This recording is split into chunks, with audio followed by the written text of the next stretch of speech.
His hands. His hands were so prominent in size. I mean, compared to her small eyes, his hands were massive.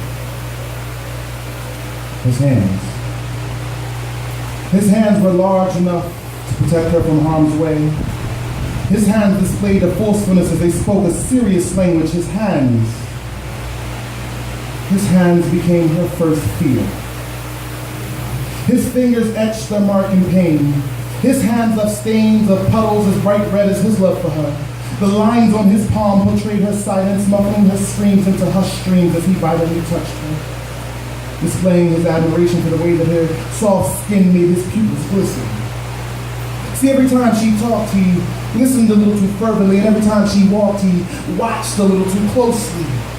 She became the obsession of his hands, so he sought out her frame in late-night sessions of bedtime stories where he nestled next to her newly found curves. He whispered how she deserved to be treated like a lady. He whispered how he could show her how ladies are supposed to act, because we all know that daddies know best.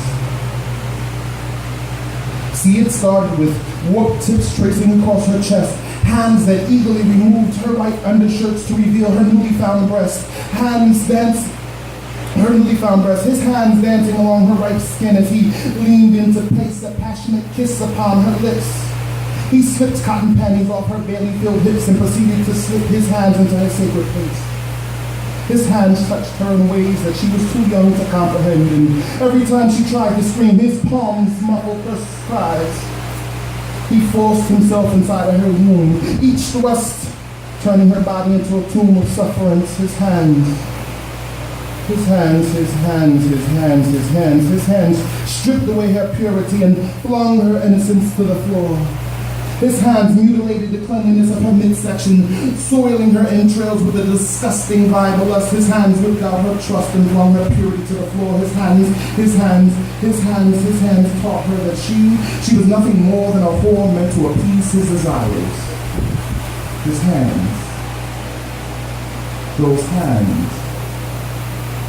Those hands left deeply rooted scars along her abdomen, incisions of self-hate that allow her to lay with so many different men. As she seeks out comfort within her hands, clinging to the gentle strokes that she hopes will somehow make her whole again. His hands tutored her within the art of being a piece of property, meant to be used and abused while laying there somberly.